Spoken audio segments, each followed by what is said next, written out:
Good afternoon. It is Monday, October 14th, 2022. Welcome to the Charlotte-Mecklenburg Planning Commission's work session. My name is Douglas Walton. I serve as the chair of this commission. We're happy to have you, for those of you who are watching this streamed online live. If you'd like to attend one of these sessions, today we're meeting at the Charlotte-Mecklenburg Government Center. We are in room 280, that is 600 East 4th Street.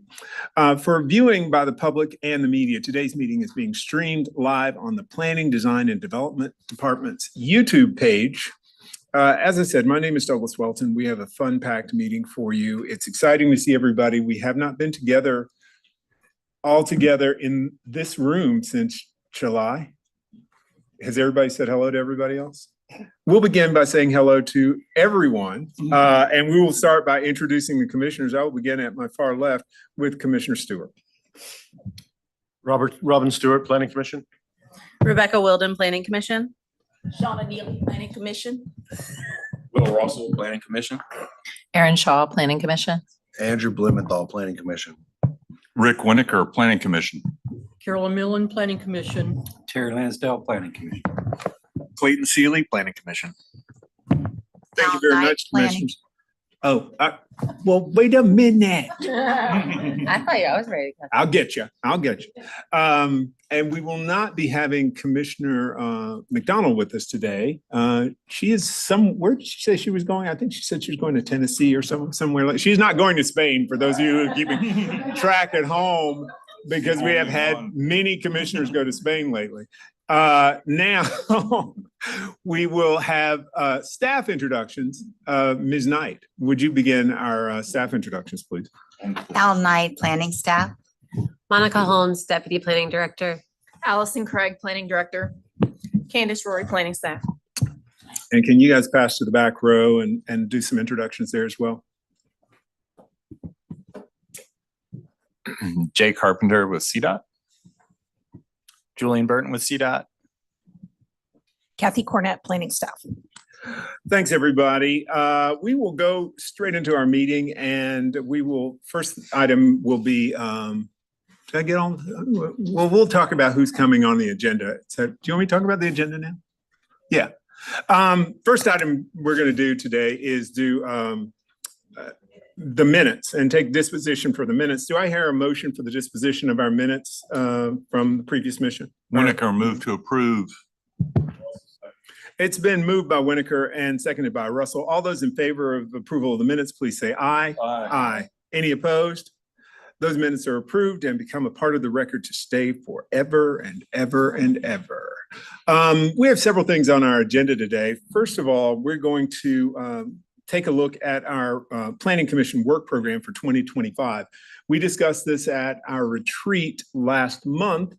Good bit of feedback. That document was sent to you all again last week. Does anybody have any comments that they would like to add, modifications that they'd like to make to this work program? And if not, I will take a motion to accept the work program.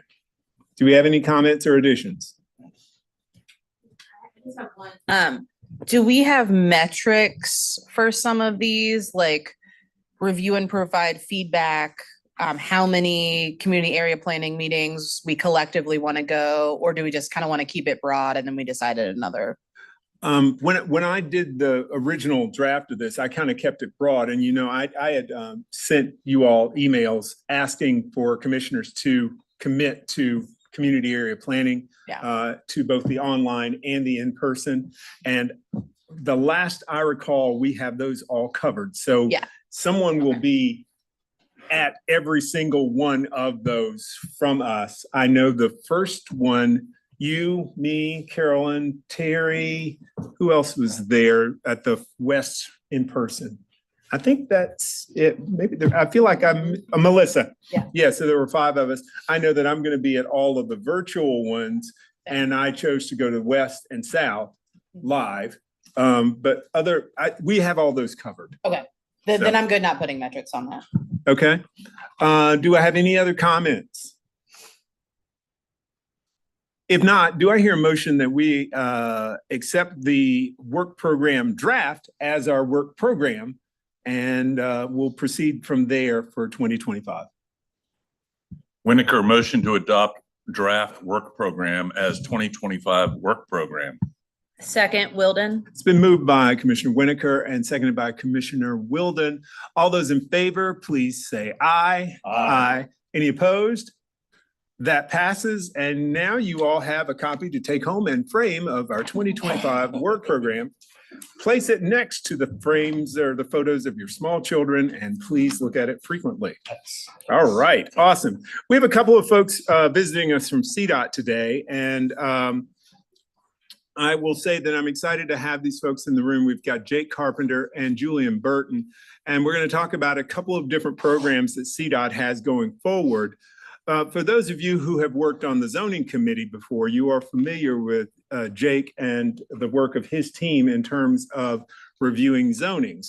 When we did our Zoning 101 class in 2023, shortly after that, Jake came and gave us an individualized discussion with the zoning committee about process and things of that nature. And I wanted him to come and do that for the whole commission and the new zoning committee members and our new commissioner, Commissioner Millen, who's just been here for a month or so. Well, 3 months, I guess, whatever. Anyway, that, and then of course, Julian's going to give us some insight into the future. I guess that would be a good way to put it in terms of what the strategic kind of look ahead is for CDOT. So without me taking up any further time, Jake, I will let you have the floor. Oh, I thought you wanted to go first. Okay, you guys obviously had a steel cage death match and Julian won.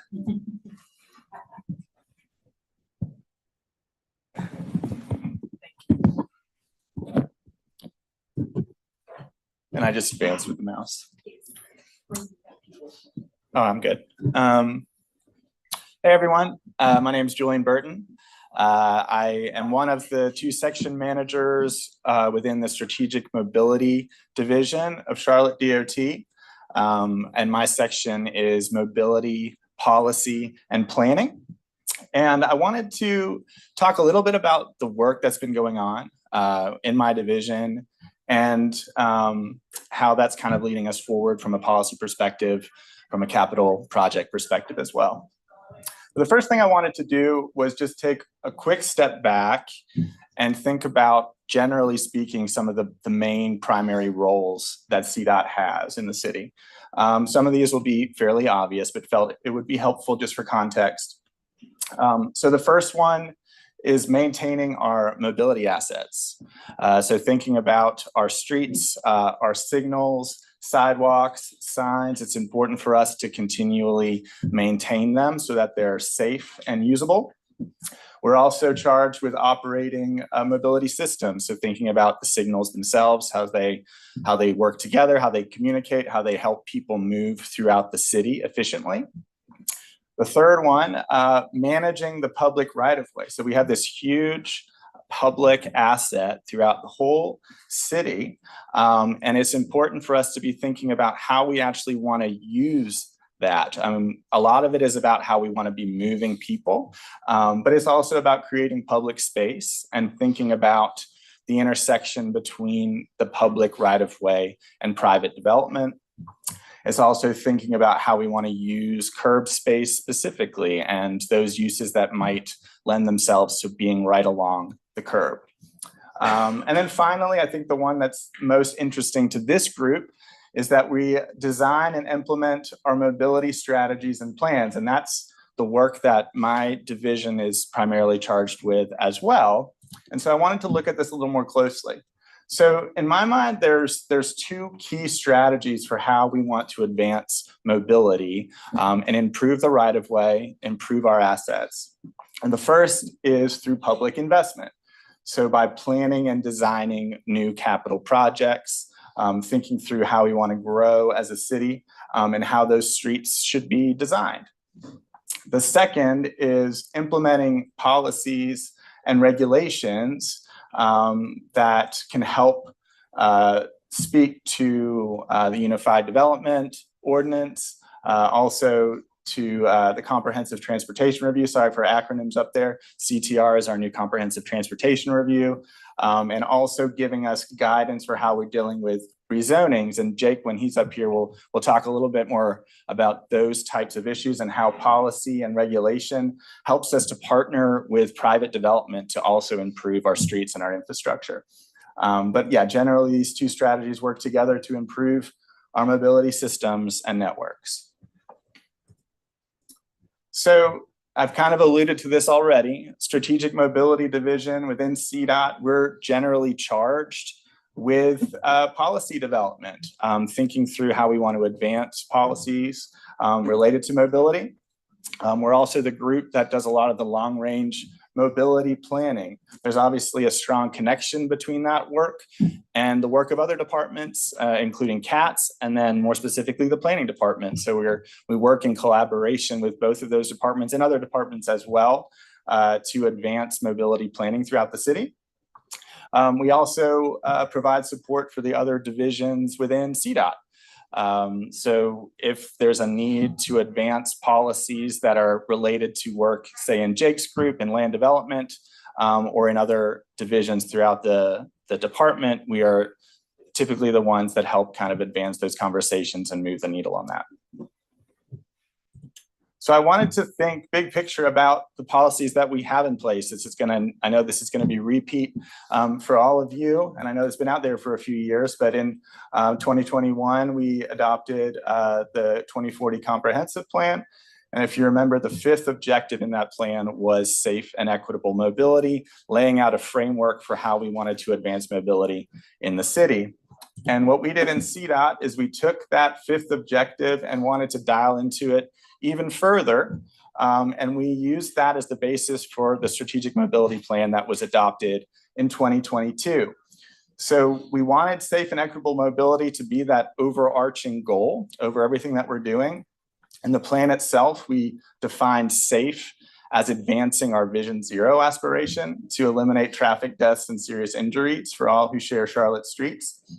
And then for equitable, we wanted to look towards an aspiration of a 50-50 mode share where half of our commute trips would be made by means other than a single occupancy vehicle to allow people throughout the city to have different types of options to get where they need to go and that they wouldn't necessarily be dependent on owning and driving a car.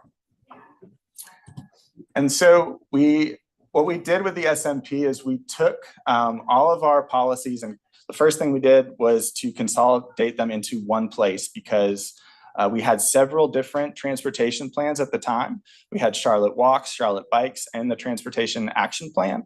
And so this gave us an opportunity to reorganize all of our policies in one place, in one plan, advance those policies, and kind of create a new umbrella for mobility policy.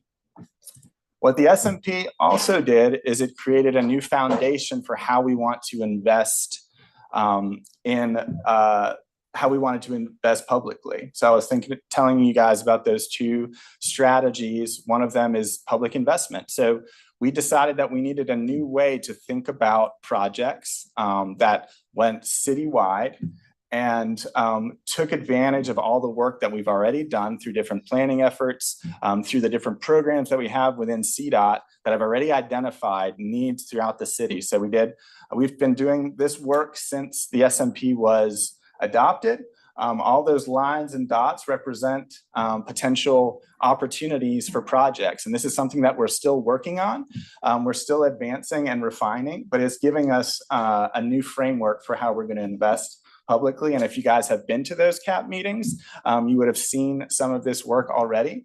But really the overarching goal is to define these strategic investment areas throughout the entire city where we're going to focus on investment and use that as a tool, depending on funding, to be able to kind of select and prioritize projects out of this. So if, as I mentioned, if you've been at any of the community area plan engagement sessions, we have been working closely with the planning department to integrate this work into the CAP engagement, and it will be part of the CAP plans themselves as well when they go through draft and adoption process. And so if you are interested in looking more closely, all this information and a lot more detail is on that online story map. You can actually click on everything within there and it gives you more information about what those potential projects are. And we're certainly welcoming feedback on all of this. If we're missing anything or if we need to be thinking in slightly different areas or anything along those lines. And I think there's 2 workshops this week. So more opportunities for engagement with the public as well. I think that's our East Point this week. Yeah, Tuesday and Thursday of next week, so. Is it this week or next week? It was tomorrow. Oh, it's tomorrow. Yeah, okay. I'm not in this week yet, so sorry. It's still early. And so I mentioned those 2 strategies earlier. This is kind of alluding back to that other strategy where the SMP and policy also gives us a foundation to get new infrastructure and improvements to our streets through development. And so a lot of the SMP policy gives us a foundation for the regulations that made it into the UDO related to sidewalks, to streets, to parking. It also created the foundation for the comprehensive transportation review, which was it's a new way for us to think about the impacts of traffic when we're looking at development. And Jake's going to talk about that a little bit more as well. And also giving us policy guidance for when we're dealing with rezoning specifically, allowing us to try to meet our goals when we're actually reviewing and looking at those rezonings. And I wanted to highlight another really interesting tool that came out of the SMP as well. And this is the citywide streets map. This lives online, it's adopted by council, and you can actually click on any of these lines and it gives you more information on the actual cross section for the street. So what this map does is it establishes the multimodal cross section for every arterial street in the city, from parkways down to main streets. And what that means is it's showing how many travel lanes should be there. It's recommending bicycle facility and the sidewalk width along those streets as well. And this is an important tool because it really does 2 things. The first thing is it's a policy document. So when we're thinking about public investment, this gives us a starting point for how we would design a street if we wanted to improve it or actually build a new street as well. You can see in that image, this is a 2-lane avenue. It shows the recommended bike facility, which is a buffered bike lane, and it's providing an 8-foot sidewalk behind the planting strip as well. And so this would give us a great starting point for designing our streets. But it's also a really important regulatory tool. So what this does is that it has a strong connection to the Unified Development Ordinance. It sets the future curb line, and that actually establishes what the right-of-way should be. So when new development comes in, they're referencing this streets map to actually start to measure where their building needs to go based on this map. And so what that does in every case, it's allowing us to reserve or preserve right-of-way going forward so that we have the space that we need to design the streets that we need going forward. And it also is, in a lot of cases, is actually laying out what the developer would need to install if the development was significant enough that it's meeting certain thresholds. So really important document that's really helped advance our policy. As I mentioned, it's got a strong connection to the regulatory world. And with that, I wanted to actually turn it over to Jake to start talking a little bit more about the land development world and what he deals with in development services.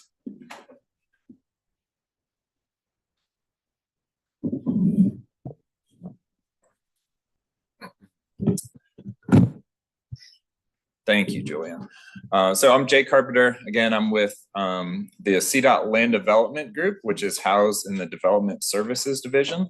And to kind of set the stage to talk a little bit about the rezoning process and sort of how CDOT is involved with the review of zoning changes. I wanted to just give a quick just overview of how CDOT is structured in general, because it helps to kind of frame what we do in this group and how we work. So the planning and design division, there's 5 divisions, and the planning and design division is responsible for the management of the investments and strategies necessary for the maintenance, administration, and improvement of our transportation network. They are a member of the regional planning organization, and they manage these strategies and investments. Engineering and operations designs, installs, and operates and maintains the traffic and pedestrian signals, road signs, pavement markings, and also Vision Zero is housed within the engineering and operations division. Street maintenance maintains our streets, sidewalks, roadways, drainage structures. And then Julian gave a good overview of the strategic mobility division and the types of things that they work with on a day-to-day basis. Development services is where land development is housed, and essentially is responsible for special events. So Panthers games, Charlotte FC games, management of closures of the right-of-way, and traffic management.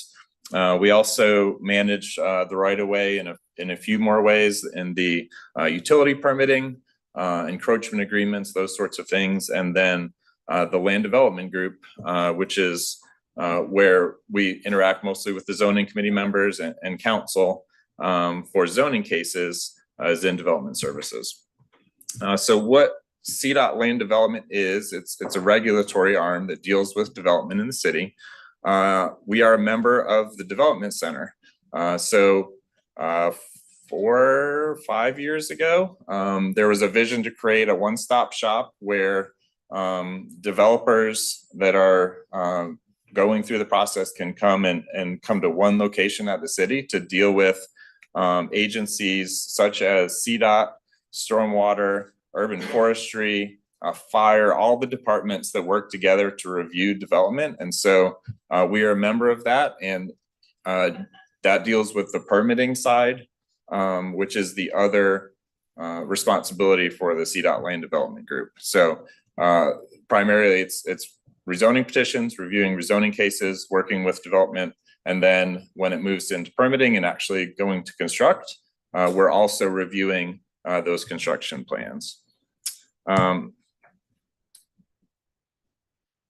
Change that one.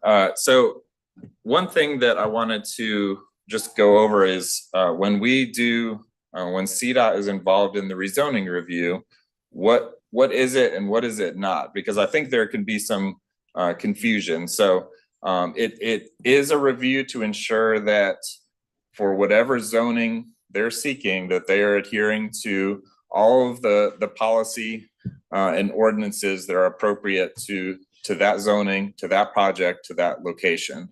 It's an opportunity to provide the zoning committee, city council, and residents with all of the information related to transportation so you can evaluate the change. But it is not approval to construct. So a CDOT review of the rezoning is not a approval for the development to go out and construct their project. So they still have to move through the entire, if they get their zoning, they have to go through the entire permitting process, which is a much more robust review, because in that review, it does deal with the engineering side to the minute details of every project. So when you see a rezoning site plan, you may not see every detail of the ADA facilities, the curb ramps. You may not see confirmation that a proposed driveway has site distance to be able to be located in that exact spot.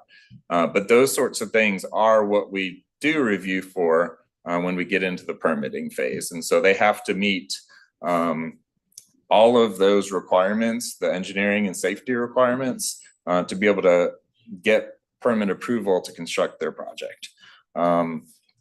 It's an important distinction when you all are trying to evaluate, I say you all, the zoning committee, trying to evaluate whether a zoning change is appropriate. We want to give you enough information to show you that that a proposed development is meeting all the ordinances that they need to, but it is not going to be a complete set of construction plans.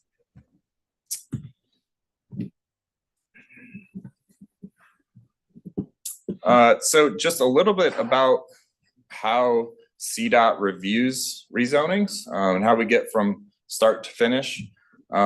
We have an internal review where we look at the project to make sure that it meets all of the basics.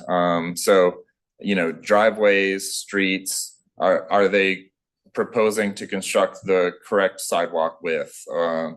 Are they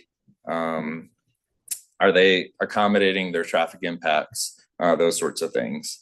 And then we move through a series of review where we talk to all of our other divisions that I mentioned earlier. So we work with engineering operations to look when a project comes in that's at a traffic signal. What are the impacts on that signal? Is it appropriate to have them create a fourth leg to the signal? Are they accommodating the correct pedestrian crossing impacts?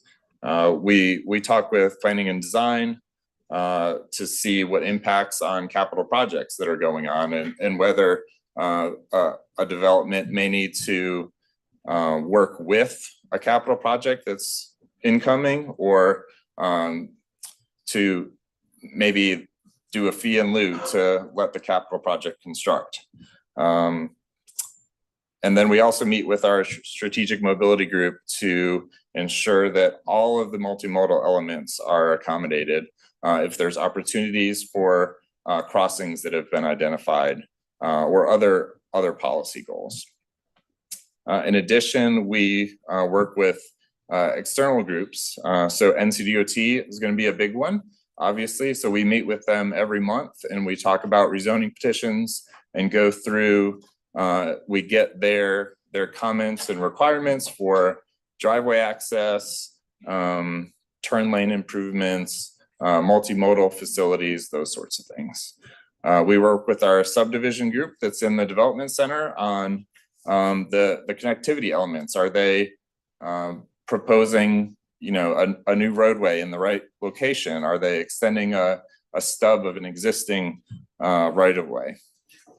The community, we don't meet with the community on every project, but when there are concerns that have been raised or opportunities to engage, we do have meetings with the community, sometimes many meetings with the community, and work to find solutions, listen to feedback, go in the field, look at a project, and accommodate requests where we can. And then, there's other city departments that I mentioned that are in the development center that we work with on a regular basis. Not on every project, but we often need to coordinate the rezoning review with stormwater, fire, et cetera. I did make a note over on the side. So the CDOT review arm, again, when we're doing rezoning review, we can enforce every ordinance that we have. We can enforce every piece of the UDO.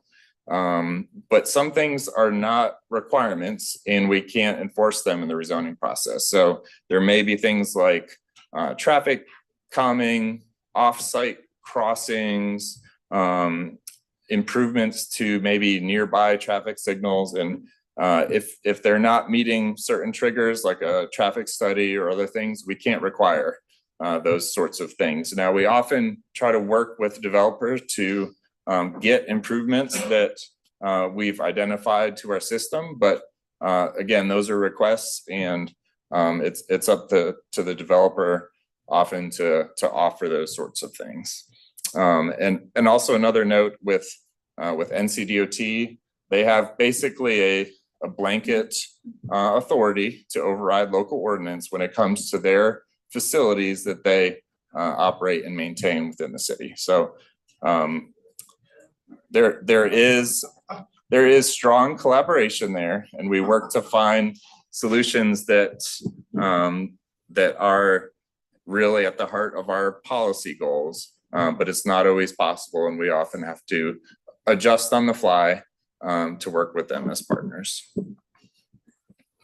That was excellently stated, Jake. I love the adjust on the fly part. Yes. So some CDOT resources that we use for rezoning review. The UDO was implemented in 2023, and Articles 29 through 34 are the heart of the ordinance that we use on an everyday basis. And so these articles really get to things such as driveway requirements, curb and gutter and streetscape, where a development has to implement those, where they don't, required new streets, off-street paths, cross access, which is a new policy under the UDO, which helps to get that network connectivity off of the arterial in small pieces. And then Julian mentioned the streets map, which is actually part of the Charlotte Streets Manual, which is, just think of the Charlotte Streets Manual as the CDOT guide, right? And this really gets at the heart of a lot of CDOT policy, and includes three main areas. One which is the streets map, which Julian mentioned, and this is really, it really is very important part of what we do, because we can require reservation of a bike facility for any project. We can't require that they build it on everyone, because small projects are, not necessarily able to maybe move a curb and impact a Duke utility pole, et cetera, if they have a small frontage. But at a certain level, they are required to do those things. And at all levels, we are now able to, at least at minimum, reserve the space for bike facilities and pedestrian infrastructure as well. The second item in the streets manual is the access management criteria, which gives us our guide on where and when access should happen to the network. And then as well as the driveway design criteria, which is a big part of that. And then the comprehensive transportation review, which Julian mentioned, which has three pieces that are also very important to what we do. The traffic study component, which is based on how much traffic a proposed site generates. We can get a traffic study, we can evaluate the network and get improvements. But also new as part of the UDOs, the multimodal assessment and the transportation demand assessment. And these two items, the multimodal assessment really helps us to build out the city's multimodal infrastructure outside of what's required on a streets map. So additional ADA accessible ramps, pedestrian crossings, those sorts of things. That's more of an infrastructure item. And then, oh, thanks. And then transportation demand management is really about getting people out of cars where we can and putting them in other modes, whether it's transit, whether it's bike share, those sorts of things. And so a lot of the items that come out of that assessment are really programmatic items. Sometimes they're physical, like you might get increased bike storage or bike lockers for a development or something to that nature. But also programmatic things such as transit subsidies, such as ride matching, those sorts of things. So it's a holistic strategy to really get at the things that are going to make our transportation system better. And so that's what we use for our review. There's, of course, there's other references. Could probably fill out a 2-page list of them. We have Greenway master plans, and just there's a lot of different resources that we reference in every part of our review. But really, those sort of get at the basics of what we do in land development with rezonings, and why we do them and how we do them. So with that's all I have for you. So I will offer to answer any questions for Julian and myself. Okay. The first hand I saw was Commissioner Shaw, then Wilden, then Blumenthal. Thank you. My question's a poor one and an unfair one, so a good one to start with. Thank you for everything you all do. It's really apparent going through the developments to see how much thought has gone into the bike lanes and the divisions. And I'm sure that you don't always get everything that you want out of every development, but it's really thoughtfully done. You didn't mention this as falling under your purview. I'm pretty sure it does not, but as we're kind of going around Charlotte and I'm looking at these beautiful bike lanes that you all built, to take a example that I have to witness every Saturday, I'm fairly certain that the divider at Pearl Street Park was not meant for everyone to park their SUVs over top of it and block a third to a half of the bike lane running along Pearl Street Park. There are a couple examples down by my office in Skelly Park as well.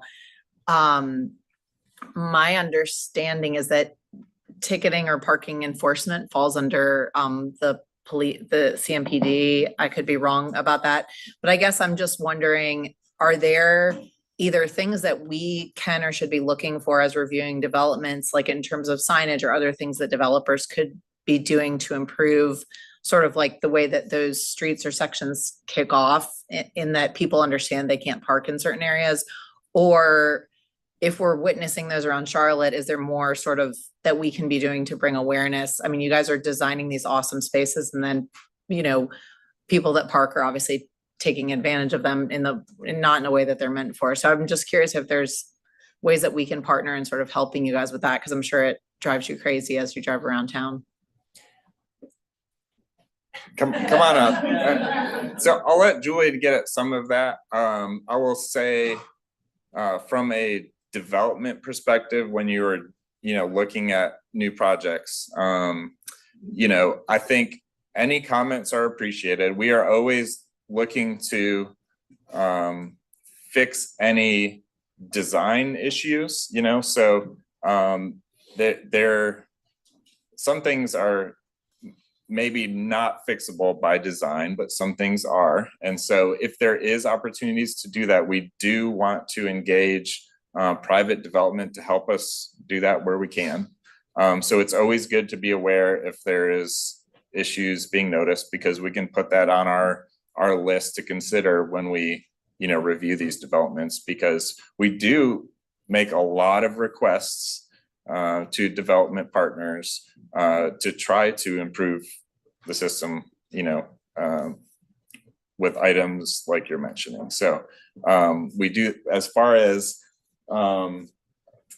enforcement and or regulation of those types of things, I don't know if you have some comments, Julian, on on that piece. Yeah, we've been talking about this quite a bit recently. I think some of the time it's just an education thing where people actually don't even realize it's a bike lane. I think in some cases they do, and they're taking advantage of it. And obviously that's an enforcement issue that we probably need to tackle better than we are.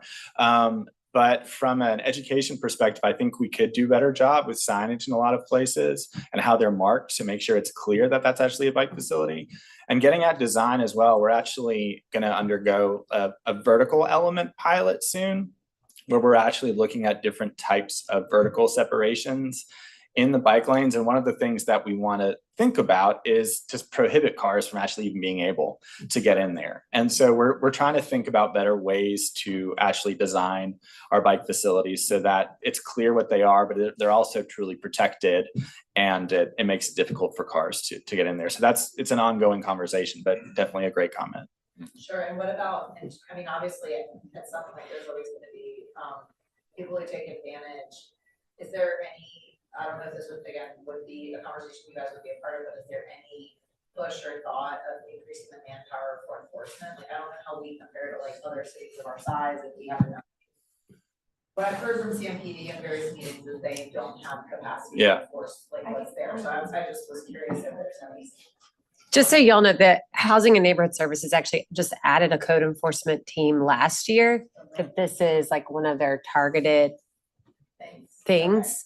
So it is their code enforcement team too that does the bike lane enforcement. At least that's we're working with Rebecca. It's a collaborative team from H&S.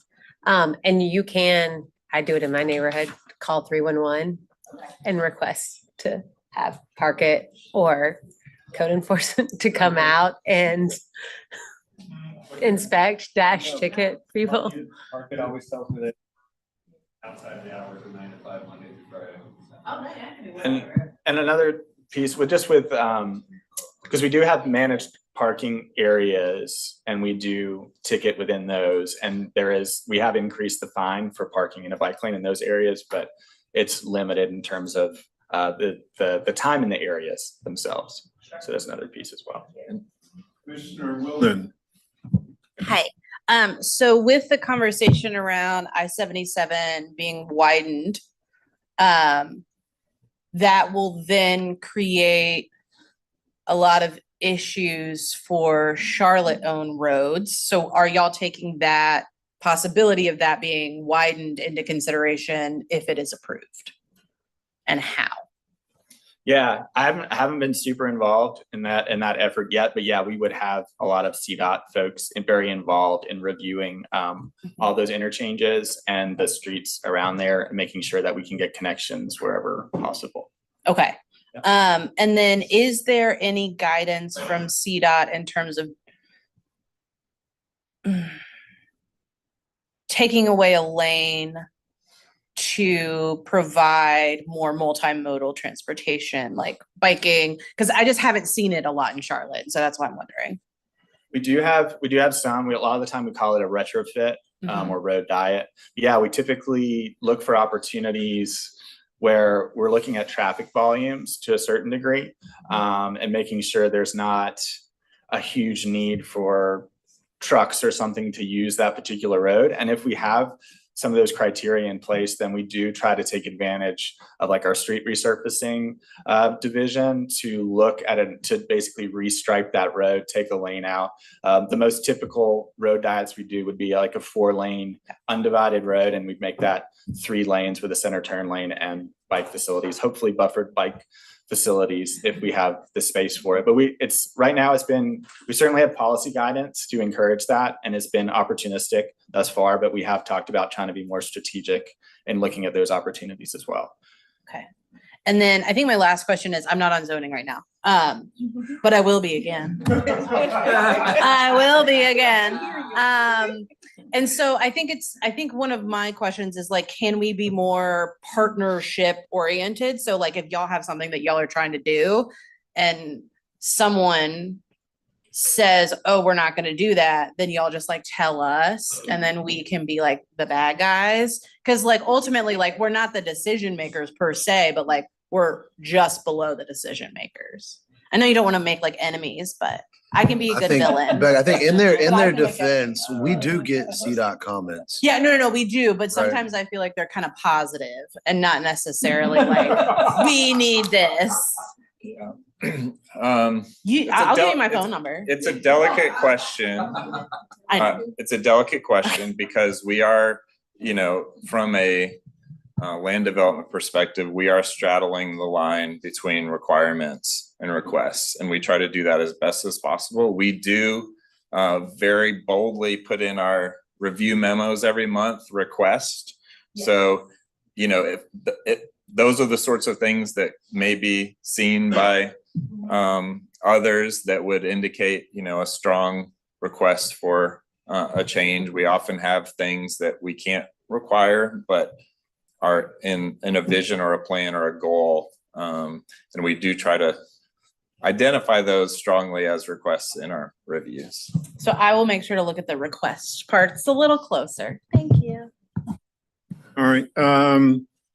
Commissioner Winokur, please. Anybody else down on this side? Commissioner Lansdale, and then we'll come back and get.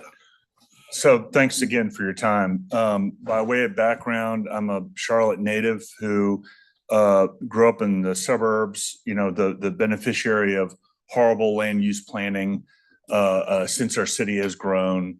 I know it was in 1935 when they first started actually chronicling the streets and things out here, and have built these super huge intersections, especially in the suburbs, that are impossible to cross, that you're now trying to retrofit, and I get that, but I've bicycled as a 15-year-old down Randolph Road. I've bicycled as a 12-year-old down Sardis Road to try to get to Providence Square Shopping Center because I had an awesome Galaga game there.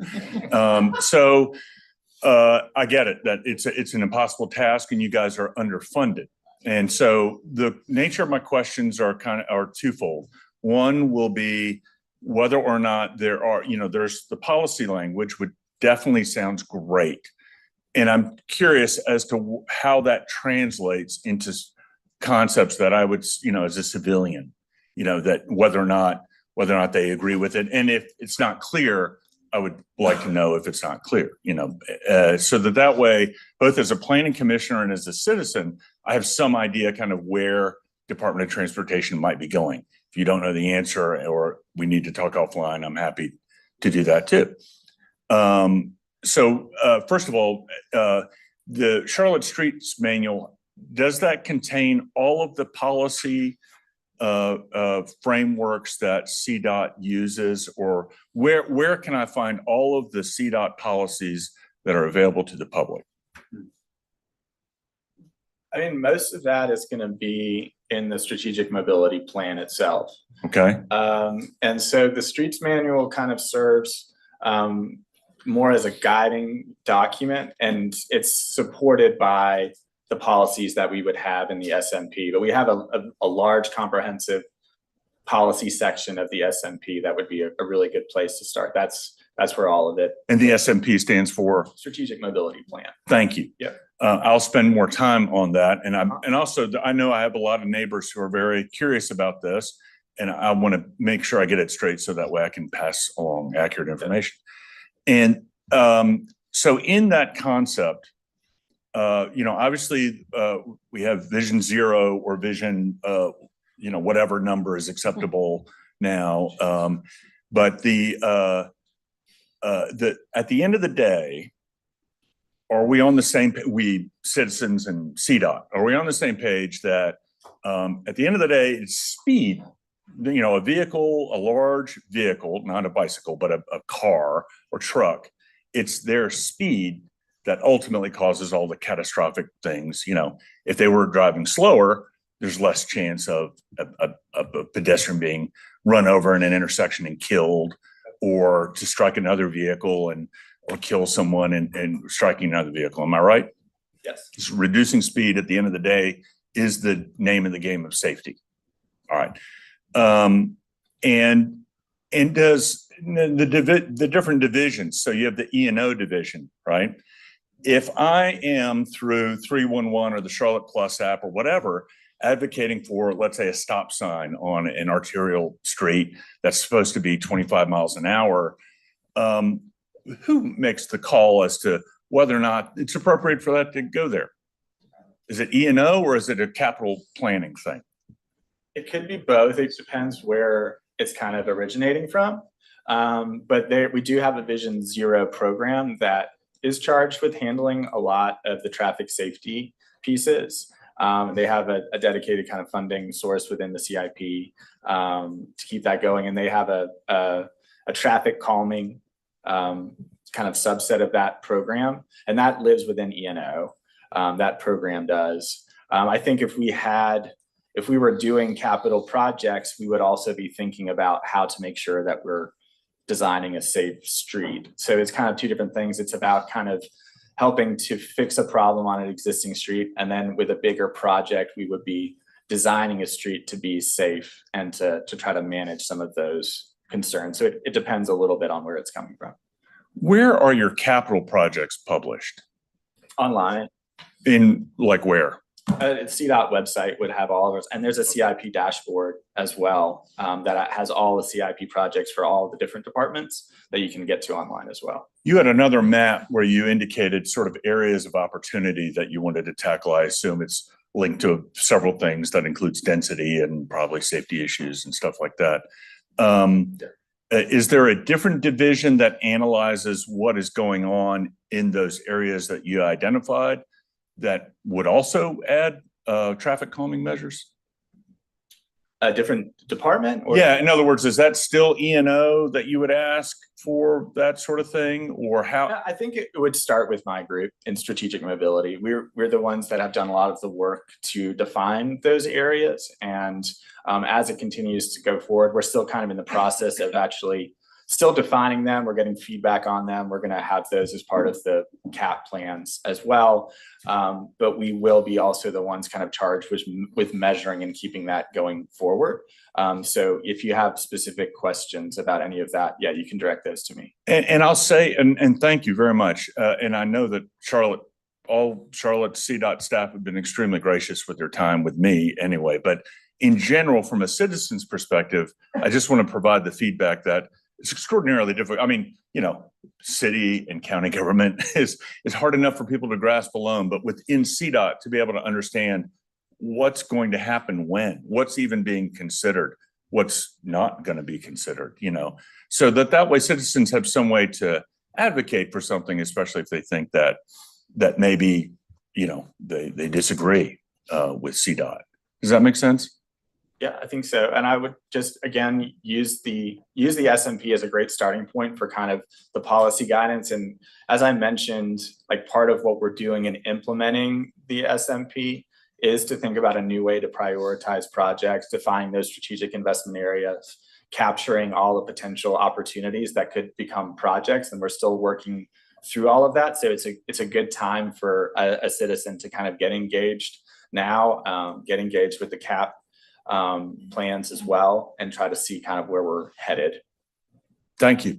Yes. I've searched, this is another question now. I've searched through the statutes and I can't find the authority or whether or not there is additional guidance to allow the city of Charlotte to have, like, for instance, neighborhood streets rated at 20 miles an hour versus 25. Why is 25 the floor? I'm not actually sure. I'll take my answer offline. But yeah, we can talk offline about that. All right, and then I'll do rapid fire with these. Again, whether or not these are consistent with the policies. These are some of the big complaints that I have. And I realize that some of these happened a decade ago or more. When in the 90s, I remember calling CDOT and they would say, oh, the answer is enforcement. But we all know, just like you're discovering with the question with keeping cars out of the vehicles, you need a Jersey barrier there, not the cute little round humps, but you need a Jersey barrier there to keep the cars out of those lanes, period. And we know that. But the question then becomes certain things like sharrows, having share our streets versus bicycle may use the whole lane signs, having bike lanes that are put in via striping alone with no barriers at all, not even your flexi post barriers, much less bollards, real bollards, where cars are on the pedestrian side and you have that propensity for dooring. You're familiar with that concept of dooring. That's lethal. It's like there's a lot of stories that happened just the last few months across the country where people have been doored. Is the plans, the photographs, the pictures, pretty pictures that you guys have up are great. They look great, but I'm a bicyclist now. I'm almost 58 years old. I need an e-bike to get around. I'm down to one car. I'm very privileged. I live within 2 miles of uptown, so I can get to and from where I need to go, generally speaking. But there is still, it's a haphazard. You see bike lane ends more often than not, more often than you see a bike lane. They're not connected. And I realize that you're still planning and you're trying to turn an aircraft carrier around 180 degrees, and it will take time, and I get that. But we also want to make sure that everyone's on the same page that, for instance, we talked the other day about crossing Sardis Road, where there would be a pedestrian refuge in the middle of that thing. My mom is 87. She is car dependent. She doesn't drive anymore. We just agreed this year she'd give up the keys.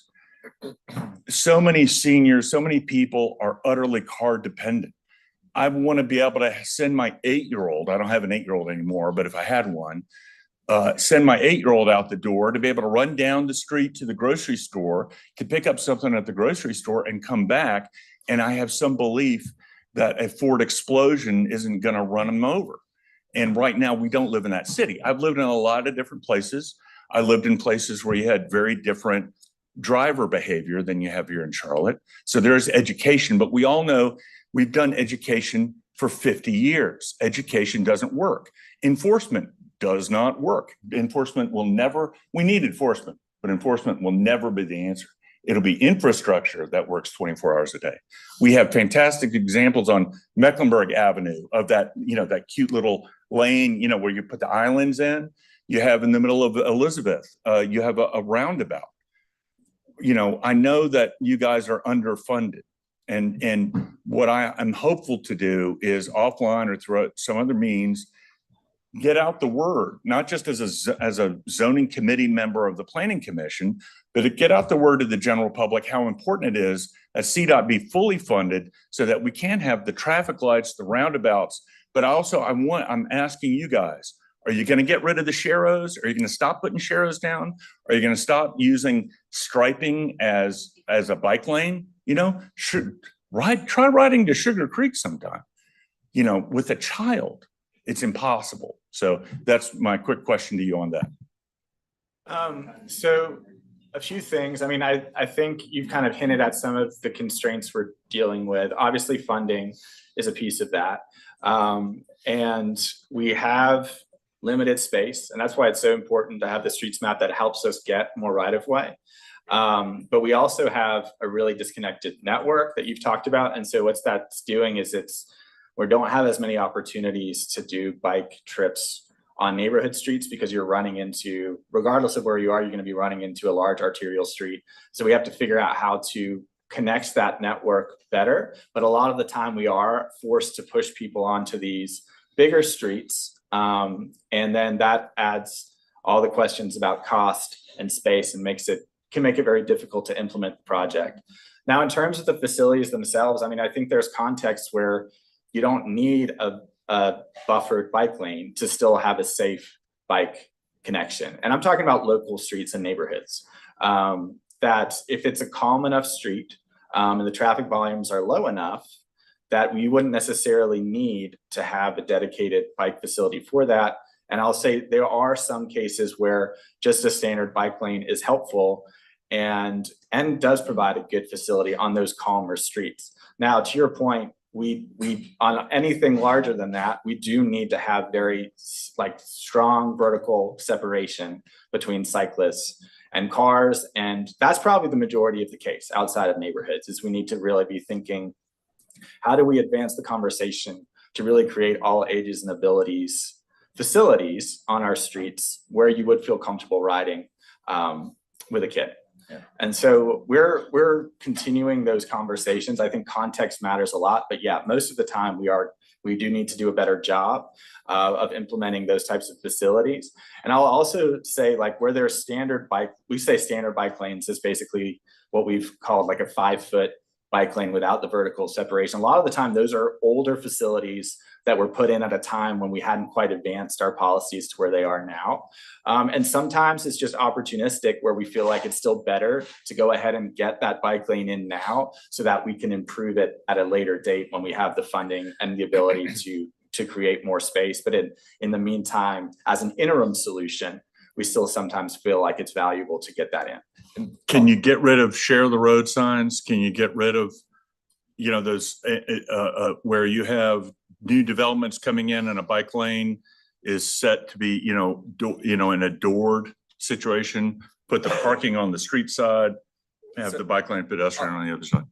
I'll say that a couple of your questions and specific examples really do get at kind of the incremental change that we work towards. Now our standards say, and this is part of, enacting the UDO and all the different changes that came with that. Our standards say that if you have a bike lane adjacent to on-street parking, you're now required to have a 3-foot buffer. So that's a requirement now. So going forward, new designs that do incorporate both a standard bike lane and on-street parking will have an additional 3-foot buffer between the parking and the bike lane. So that's, that's one of the going forward changes that we're working to address. In addition, your example of the unsignalized refuge island and crossing, we agree that it's not ideal. And in that specific case, it's an opportunity to try to get just something that's better. Even if it's not the best solution, can we get it? Can we get some sort of incremental benefit from, in this case, a private development to where, yeah, it's not a signalized crossing, but it's cutting the distance in unsignalized crossings in half from what's, down a large 5-lane arterial, which is a difficult problem to solve. The pedestrian experience is a difficult problem to solve on such a heavily traveled road. So, in addition to what Julian said, I would just say like some examples really are that incremental. Let's at least get a step in the right direction. Policy is going to guide us into bigger steps and long-term change. And, as we work through, for instance, the private development side, we work to implement these where we can to get at least some incremental benefit. Really appreciate your time. Thank you very much. And no big fire trucks for Charlotte Fire Department. Thank you. Commissioner Lansdale and Terry, am I correct? You have the strategic mobility plan printed out? Sure. Yes. Do you carry it around on the back of your bike? Yeah, not on the back of my bike. But okay, just checking. Got it. All right, but thank you, Terry. It is time for you. A couple things. I just need to state for the record. I hope that my and our colleagues at the Bicycle Advisory Commission and the Transit Services Advisory Committee and other appointed bodies pay attention to this today, and hopefully we will all share that with other important groups that are doing similar work. A hard question I need to ask you is that in association with your maintenance of your assets for roadways, you have a paving cycle. Can you confirm that at no time during your paving cycle can you make any additions to facilities that will improve or modernize those facilities if the facility that we're describing, such as a bike lane, wasn't there already? Say that again. Sorry. If you're going to quote unquote do a project to repave a 1/4 mile of Providence Road, and there is no bike lane there, you cannot make an improvement on that facility. No, I think I know what you're getting at. So I think out of the street maintenance budget, they would put back what's already there. That's strictly for a maintenance, but that doesn't mean that as a department that we can't find dollars from a different source to improve the road in alignment with that resurfacing. I appreciate that. That's kind of a pointed question. That was a real piece, and I apologize for referencing a state road instead of a local road for that. The second thing is you referenced NCDOT and trying to adapt quickly to them. For your meetings, there's really only 2 people making decisions for Charlotte from NCDOT for our land use. Am I right on that, or am I wrong on that? From on a project to project basis? Yeah. So the district office is responsible for making those decisions according to the policy that the state and division have sent down. So whether it's their policy on sidewalk facilities in the ETJ, for instance, or turn lane policy or things like that, the district office relays those decisions on a project to project basis based on those various sets of policies. And it's down to 1 or 2 person, the division engineer, that makes that decision, right? The district engineer is responsible for administration of those decisions. We appreciate that reference to the NCDOT and the trouble it is, but when it comes down to it, our decision-making process, Jake, you're CDOT for us. And that district engineer is NCDOT for us. So we've got to make sure that you have the power and capacity to impact them whenever and wherever possible, because it comes down to people making decisions at the local level for us. Yeah, and it should be known that, CDOT and NCDOT are constantly engaged. And it's not just Jake and the district engineer meeting once a month on projects. There really is a comprehensive collaboration that goes on. And, I elevate items that I feel need to be, resolved between the two agencies and get on the same page when they come up. And it could be something that comes from a rezoning project that really, brings a light to a problem. And so, we work to collaborate with them and resolve those issues where we can throughout the different levels, not just, the project level. Understood. I only have two more places to kind of guide you down my path here. Appreciate your collaboration piece. So with that, we've noticed that over the past decade, the city of Charlotte has done some incredible things with leading pedestrian intervals. However, when we look at our Charlotte data portal, we see an inequity in the application of leading pedestrian signals to communities that are underserved and previously underserved through transportation improvements. We see the majority of LPIs happening in the Wedge and Uptown, but we see a lot of gaps elsewhere. With NCDOT's policy of adapting LPIs for state roads, leading pedestrian intervals, when you walk up to a red light, you push a button. While we don't have a preemption policy around that, it lets the signal know that some human being is there waiting and gives them a head start when they start to cross the road. Do you have a list after NCDOT has adopted a statewide LPI policy of all state roads that you have prepared for NCDOT in collaboration with your partners to submit to NCDOT for prioritization of LPI signals in our roads in Mecklenburg County? I can't speak to that question as far as the bigger picture on state roads. I can say that as development comes in on the city side, that it is an item that we look for on every project as an opportunity to get implemented through our collaboration, either with NCDOT or with the developer, depending on the road type. So we can follow up on the question of the LPI question and the coordination on that item, but it's a little bit outside, my group and what I deal with every day. So I'd have to just bring those that are working with that to answer that question. Yeah, I think back to, it's like, we've been reevaluating zoning petitions for a couple of years now. And, maybe there's some decisions in the past we made, it might be easier to kind of pick up and lift up from that point to do that. The last thing I'll say to kind of get to my point, and I'm trying not to be too snarky here, trying to make folks laugh about this a little bit, but I'm really trying to draw out some specific details. You had a great slide on here on your streets map. I have personal, conflict when we call everything an arterial and not using major, minor collector, major, minor thoroughfare, major and minor collector, neighborhood streets, those kinds of standardized language by NCDOT.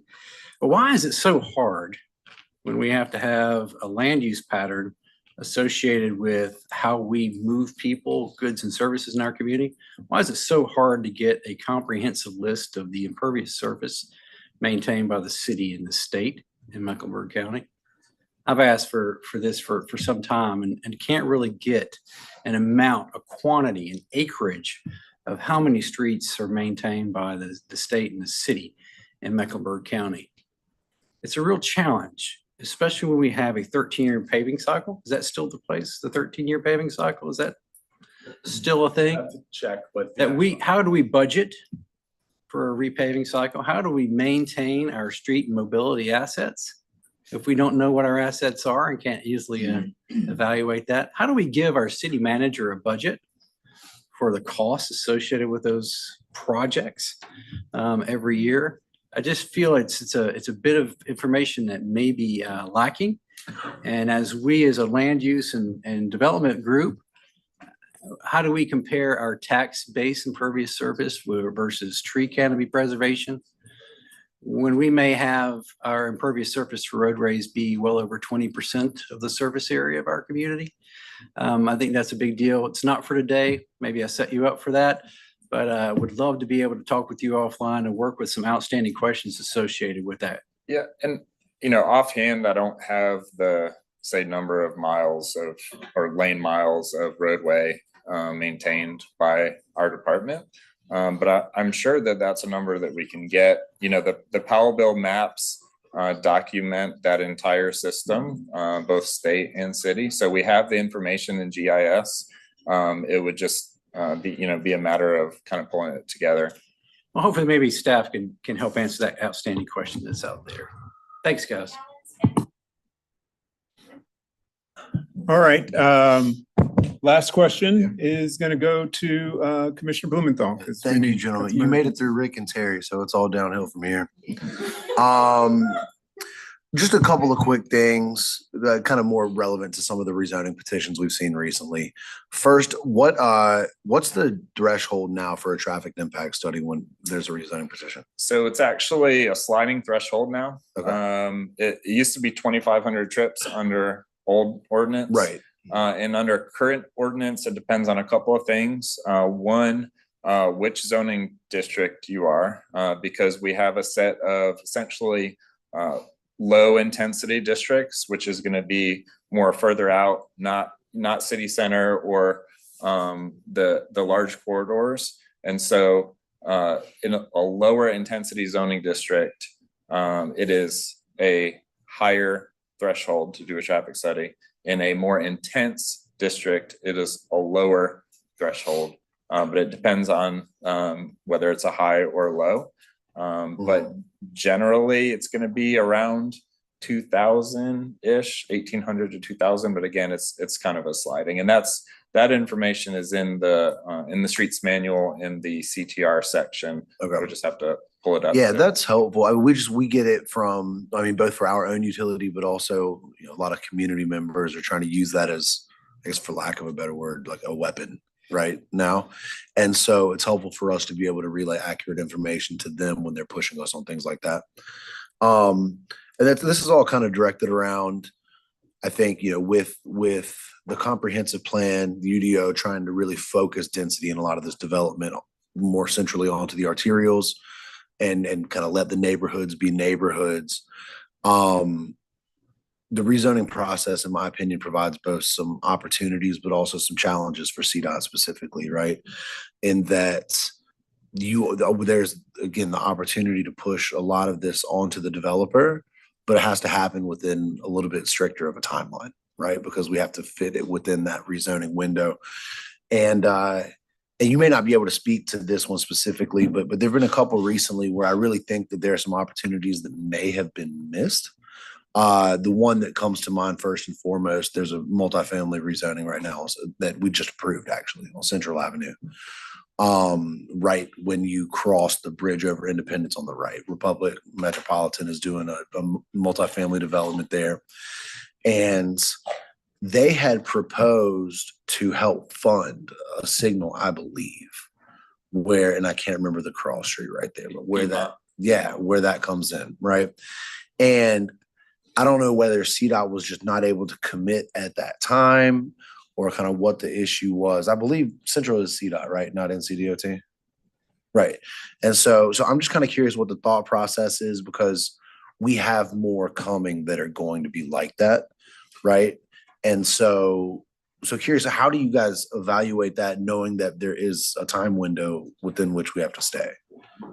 Yeah. And that one was a little interesting because you're at the crossroads of a development schedule and a process that we need to uphold and go through to evaluate, right? And so the timing wasn't quite right maybe on that one. But you know, from a signal perspective, we're really, it's twofold. It's evaluating, is there an actual need for a signal? Yes or no, for vehicles, because in this case, there is a hybrid beacon going on the same block on the west end of that. So, you know, from a pedestrian perspective, there's positive strides happening regardless of the development. So from a vehicular standpoint, it's evaluating the need and balanced against the impact of what a new traffic signal on a 4-lane roadway would have on the network itself, you know? So that was really, and we didn't have all of the information to be able to evaluate that. And we had them commit to provide all that before, you know, making a final decision on Right. on that item. So, Yeah, well, and that kind of speaks to both the opportunity and the challenge of it, right? Because I think that whether it's from a safety perspective and streetscape or mobility and accessibility, you know, CDOT is one of the more beneficial concessions that we can extract from some of these petitions, right? Or CDOT kind of utility. And so kind of to Commissioner Wilden's point, I would encourage you to continue, use us as a resource and just kind of have that back and forth, right? So that we can feel like we're on the same page with you guys on some of these petitions, because, I want to make sure that what we ask for is realistic, especially in situations like that. Or now this is CATS, but with like the Bank OZK one where the petitioner offered to completely retrofit a bus stop, right? To take advantage of the things that they're offering, because it can help budget, but from a budget perspective, and also just again, from the city itself, it can really help to be able to take advantage of those. Last thing, very quickly, something I've been wondering for a long time, how often do you guys come in and audit the stoplight timing? Because it seems like it's a way, and again, I don't really know how that works, but it seems like it's a great way, whether it's traffic alleviation or just the efficiency, right, of the city, to try and improve some of that without actual physical improvements. I would have to talk to that group specifically on, how often is each individual signal evaluated, but I believe we're on like a 2-year count schedule for signals. So okay, 2 to 3 years. But they're always adapting, and if there is an issue, you can report it through 311 as a private resident, and it will get filtered to our operations team to evaluate, whether there is an issue out there. And I've done it myself, working in the department, and getting a change made that isn't maybe an obvious one that's being missed. So right. When it's less about like being mad at a red light when I'm in a hurry, and more about, again, being able to improve efficiency and mobility without actually having, you have to pay whoever does the study, right? But without having to fund physical improvements to signals or whatever that may be. Yeah. So just curious, because again, spending a lot of time in Center City, it's something I think about pretty often. Yeah, I think it's another important point about bringing awareness to how we actually do make change, and similar to when traffic calming is requested, there's an evaluation done, and there's a process that gets completed to say yes or no, we do or don't need this. And the same thing with traffic signal timing and maybe operations updates. I think getting involved in reporting that is the first step to action in a case like that. So. Awesome. Well, thank you guys very much again. Very briefly, just to It needs to be brief. very brief, just to tail off of Commissioner Blumenthal's comments about traffic signals. You guys have a huge backlog in traffic signals you've already identified, right? You just haven't been funded for them. I think you told me a number one time of 400 or something like that, or quite a few. I don't know. I wouldn't quote myself on that, but Sure. Dozens. We have a whole layer in our GIS system where, the evaluation's been completed. We've identified the location, and at this point, it's getting funded. And some of that is done through private development. We have, we have a signal on Tryon near the OMB area that we've been accumulating funds to get implemented. Some, a lot through private development. So it happens, and those locations are already out there and ready to be funded and built. But just to make the point though, that you've got signals that have been identified that are a decade old, that you've identified a decade ago, that you don't have the money, and that sometimes it costs $500,000, $1 million, $1.5 million plus to put these things in. And again, these are needs that CDOT identified a decade ago. that are still being unmet in our city. So I just wanted to highlight that. Thank you. Thank you, everybody. Thank you, Jake, Julian. I don't know if you guys can hang around. If people have additional questions, they may want to bug you here. Otherwise, bug them in their office. I guess that would be the way it would work. Let's keep rolling on this right now. Thanks, everybody. We will talk about you nicely, at least for 15 or 20 minutes. The next thing on our agenda is update on planning, and Monica, that's you. So drive on ahead and let's see if we can get out of here 2:00. Oh, yeah. Well, this is not going to be, Okay. grandstanding 30 minutes. The main purpose is that so you all are kind of aware of some of the ongoing things that we have going on in planning, some of which you will see and make decisions on. And that I can just give you a general overview. So no That's- formal presentation, just a that's quick fine. rundown. So this week we have upcoming, I know it was already discussed a little bit, but some community area planning workshops, the East, we're marking halfway done. So 4 down, 4 to go. The South will be a couple weeks following that. So far, so good. We've had pretty good attendance and really the quality of comments have been excellent. So we're very much looking forward to that. Just so you know, all of this is in an approach towards a springtime adoption. You'll be hearing a lot about that along the way. I'm going to keep telling people over and over again, and I know Kathy is as well, that November 15th is when all the online comments close for the map and for the kind of get your information in. So please encourage your networks and communities to take advantage of that prior to November 15th. So a big push between now and then for the next month to get, everyone's thoughts and so forth and so on into that. You'll be seeing more about area planning, both through planning committee, commission. It'll be an ongoing discussion, obviously, as we head towards that January, February, when the plans are coming out in that time range. So that's that. We just announced last week our overlay program is getting ready to do another round of funding and support for neighborhoods that are interested. So I wanted to make sure that you guys saw that. Will get pushed out. You sent an email out. Was that to everybody or did I just get that? We sent it out to, I believe, listservs. I think Okay. it went to everybody. So it was probably you or BCC'd.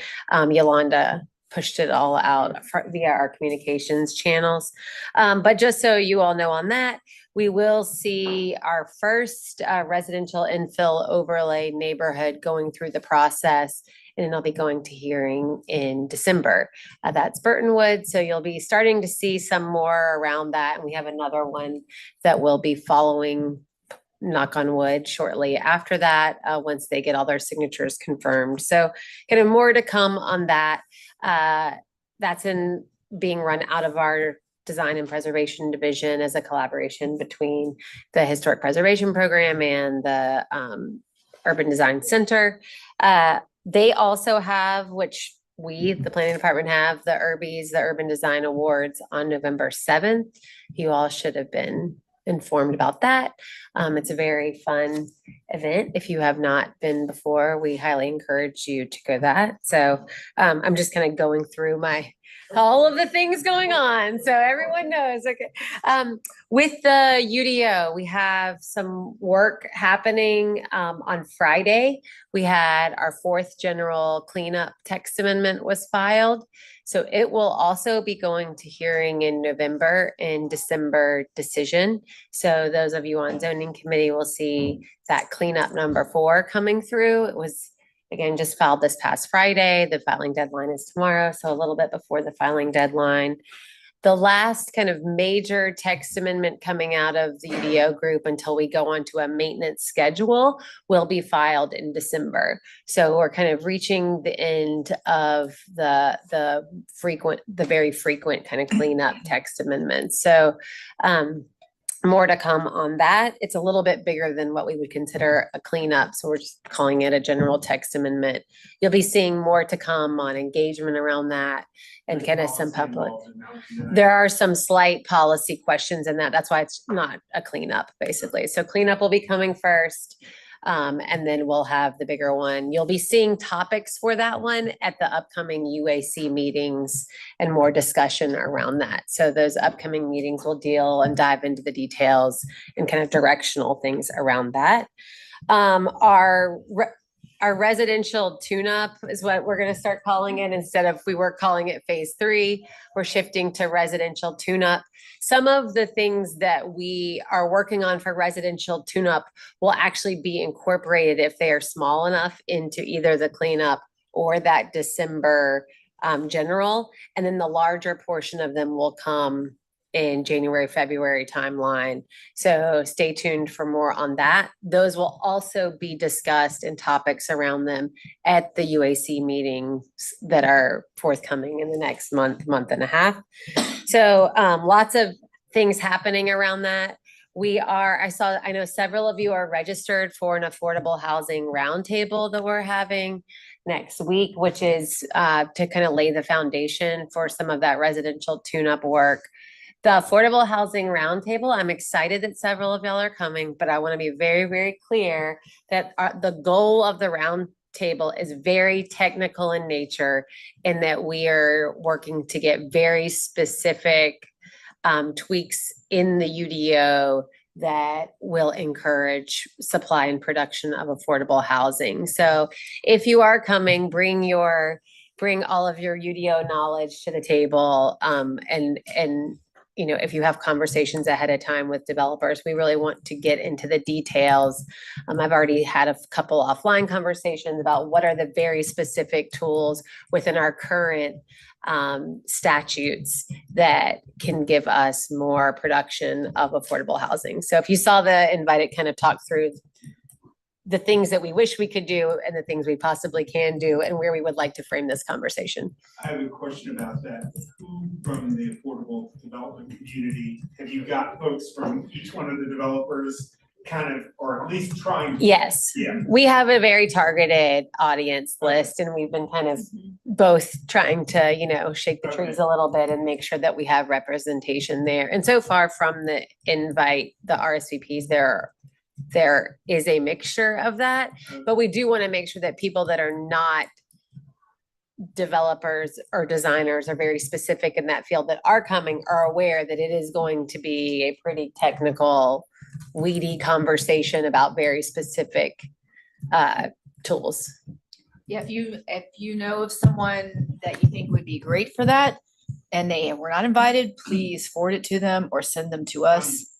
I'm sure the folks that were first on the top of my head are probably have already RSVP'd, but I was going to talk to them about something else. Oh, yeah. I will probably say, oh, and I'm going to see you next week, right? Yes.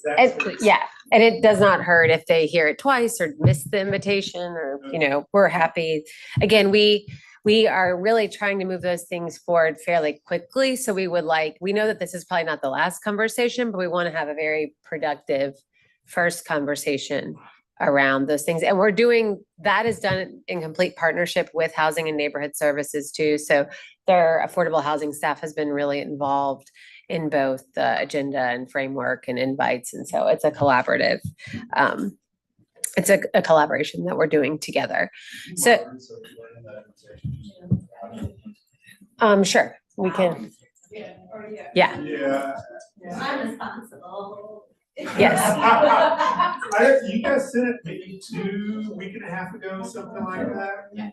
Yeah, it went out last week. Yeah, early in the week. And Yeah, I think so. And there's a list in there of things that we are not going to talk about that we know are issues for affordability.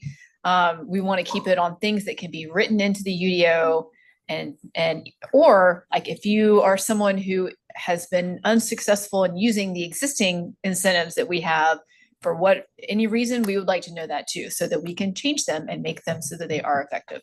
So that one is. It's on the 23rd. Yeah. Yeah. Yeah, it's at 1:30, I believe. One. 2:30, I've got on my calendar. Yep. And I will be there until I have to be somewhere else, so I will be going. Yeah. The, And so, yeah, so we are, just so to be clear too, it is meant to be we are happy to have whoever comes and wants to be involved in it. We're really hoping it's a productive conversation. So if it's 5 people there and it's a very productive conversation where we get tools and resources out of it, then that we are considering that a strong success. It is really about quality of the content for that piece specifically.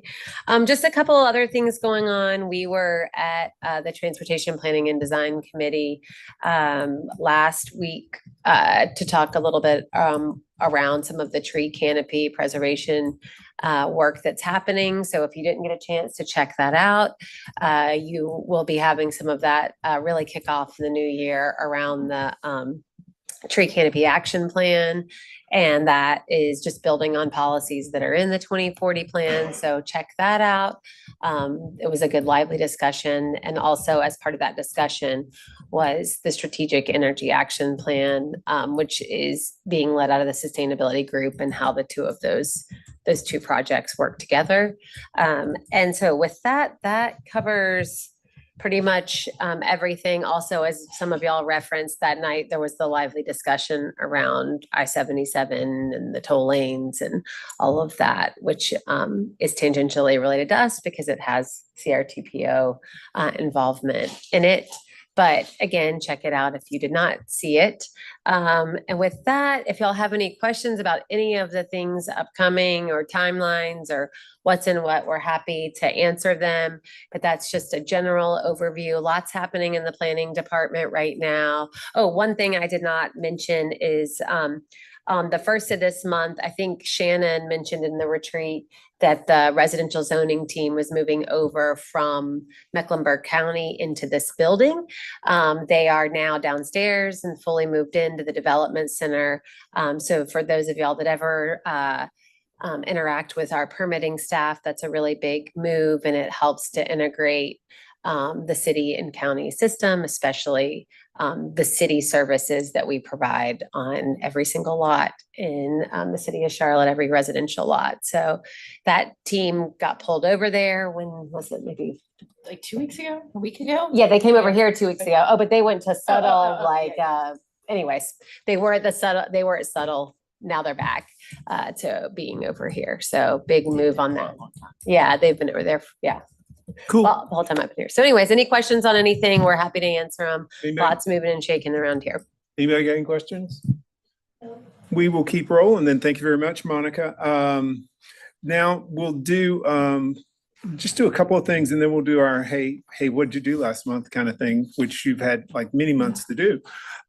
Just taking a look at upcoming meetings. Tomorrow night is planning committee meeting. We have Amy Ossaker from the Innovation Barn coming over to talk to us. Executive committee meets next Monday. Zoning committee, I am told, and I don't know if you guys have officially changed. Did you officially change your date to November 7th? That's not on here because I guess we haven't approved it. Yeah, we'll approve that next week. Anyway, can't take you anywhere. Children, let's go around. And when we did the retreat, one of the things that came out of the retreat was you guys mentioned that you wanted to find out, as we talk about what we've done in the last month or so, what are the lessons you learned, not only just what are the things that you did. So we will get started over with Commissioner Seeley. And if you've done something or you learned something, and you don't have to give us a detailed list, just pick 2 or 3 things that you did or found out something about as you were out in the community. I have no idea. I have done things lately. Honestly, maybe my favorite thing that I participated in recently. So I've held 2 policy hours in the last couple months with Charlotte Urbanists.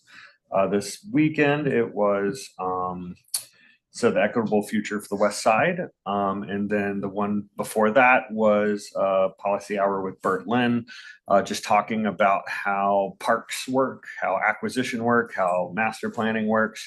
I think that one was attended by about 19, and then the one on Saturday was attended by about 25.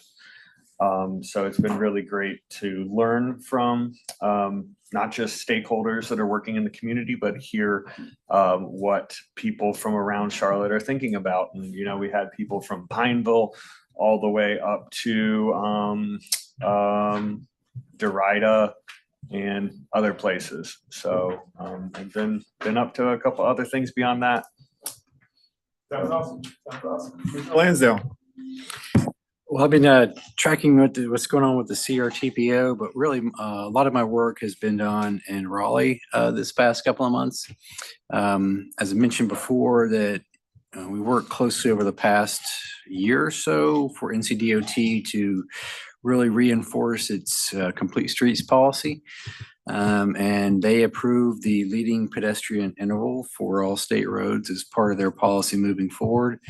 And we had discussions with the Secretary of Transportation and his leadership team, along with federal representation from the Highway Safety Plan, to really talk about how this is applied across the state of North Carolina to reduce pedestrian deaths trying to cross the roads that are built and designed by the state.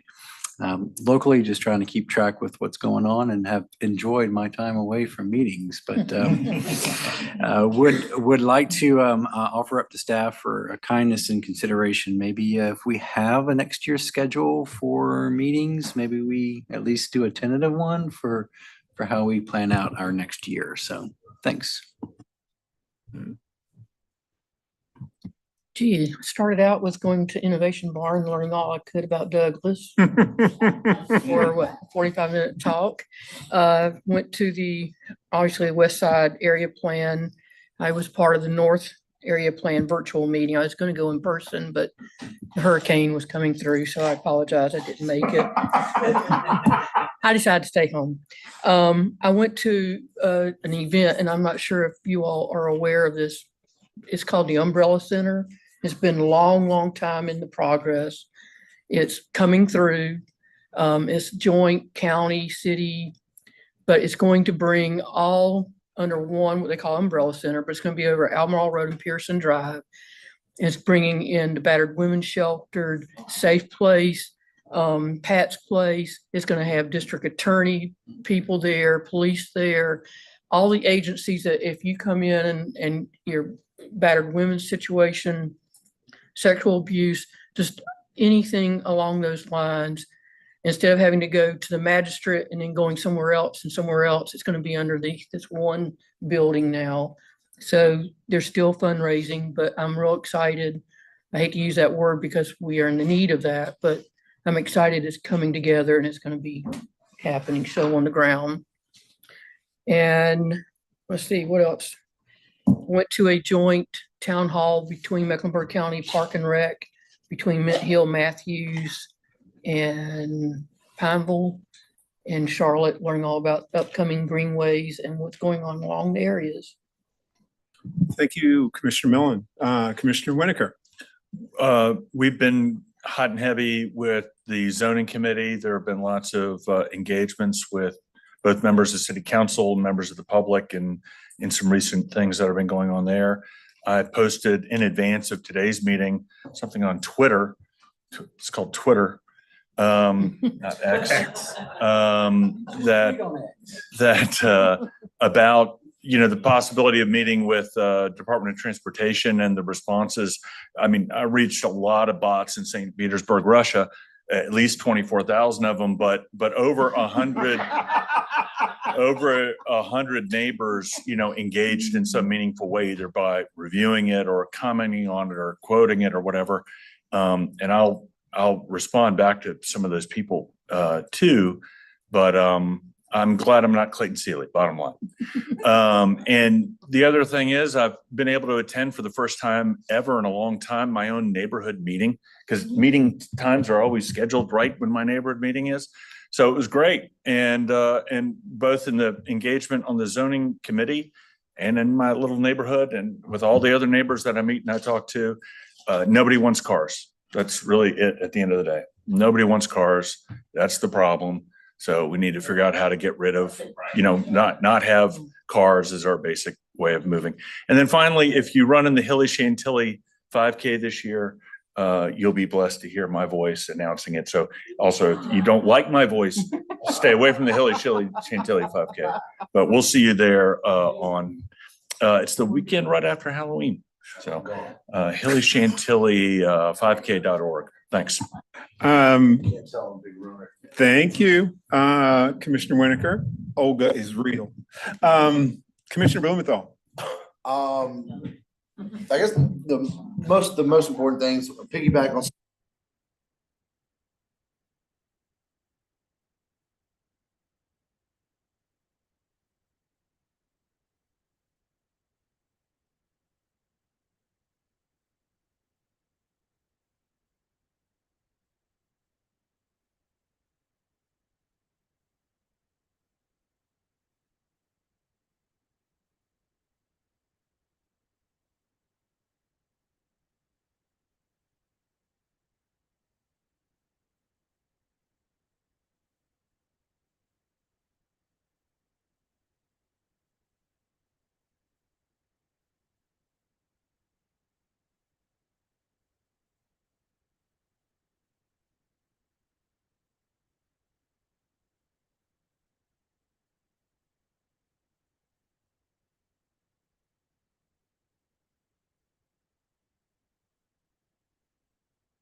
All right, cool beans. Commissioner Shaw.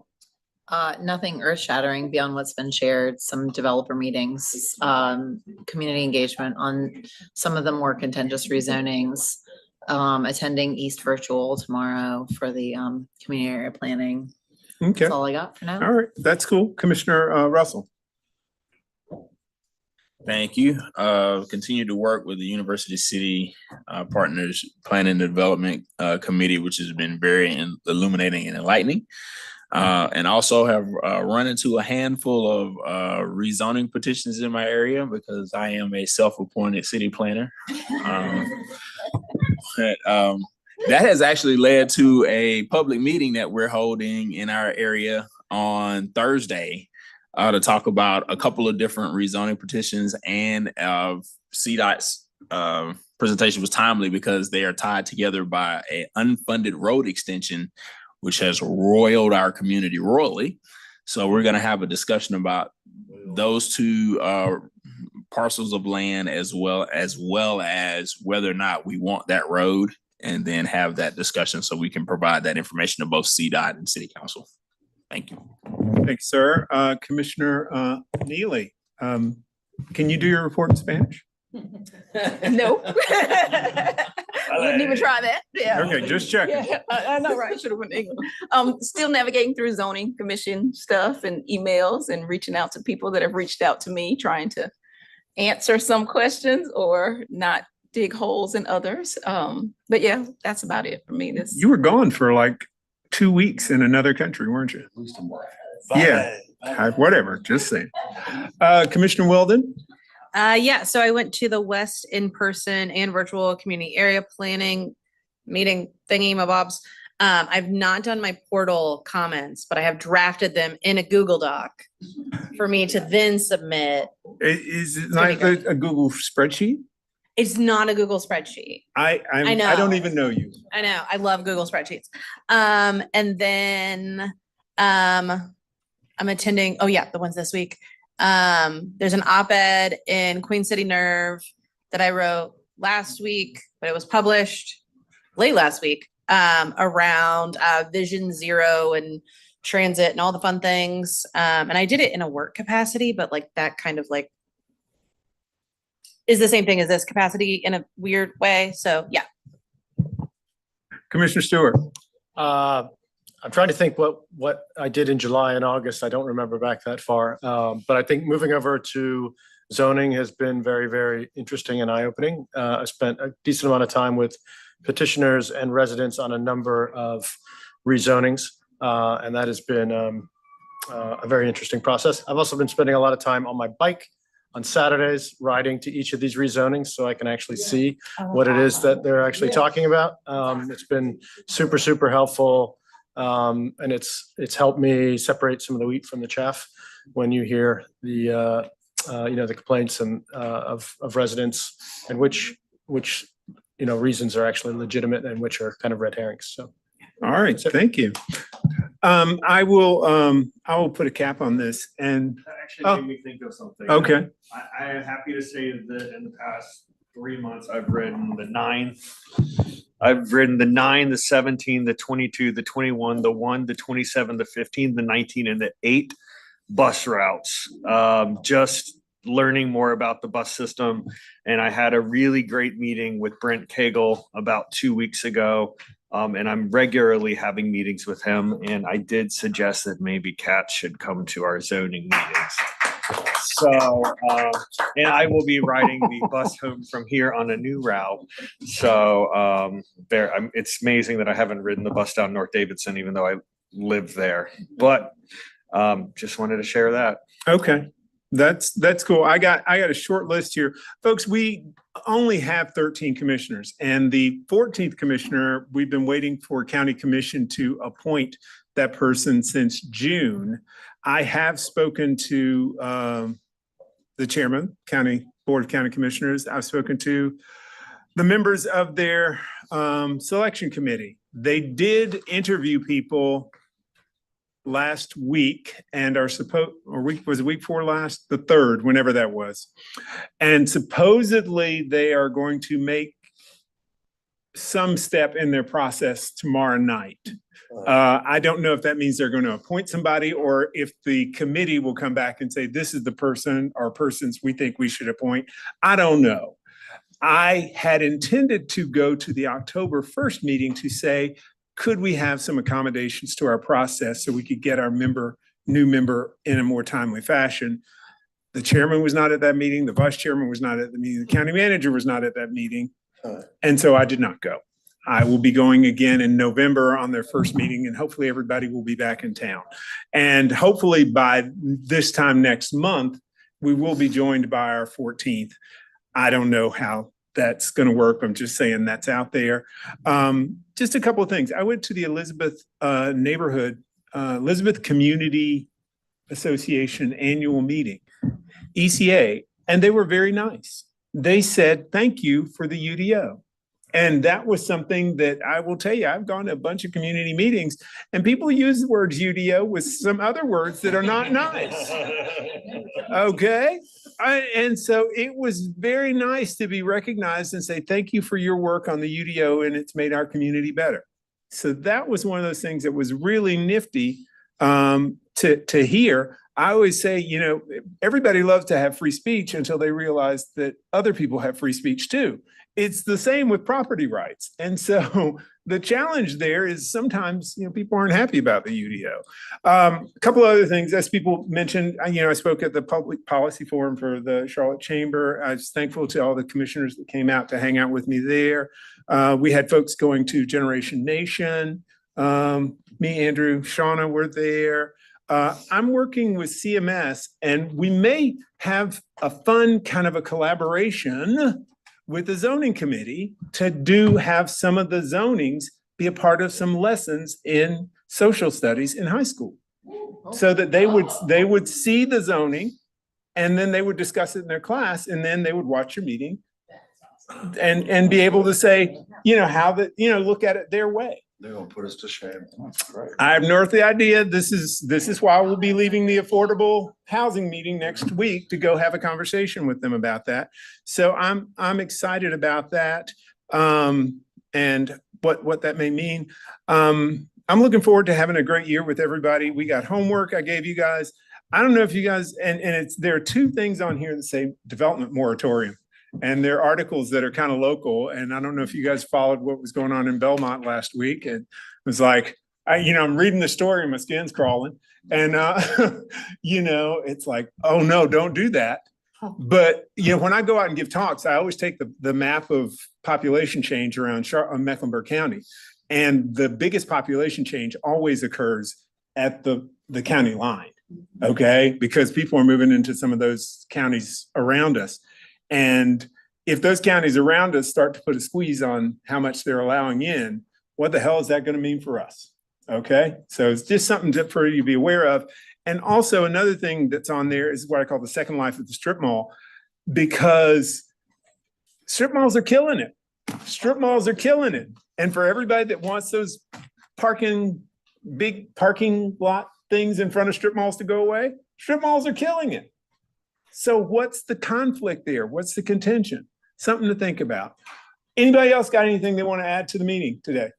Commissioner Sealy. Everyone should also read Rebecca's article. I just sent it. Oh, okay. Yeah, should know. That's a required piece of homework. Queen City North. All right. If not, do I hear a motion for us to adjourn this meeting? So moved. All right, then we are adjourned, everybody. Thank you. Yeah, thanks for you. I saw when you asked the questions online.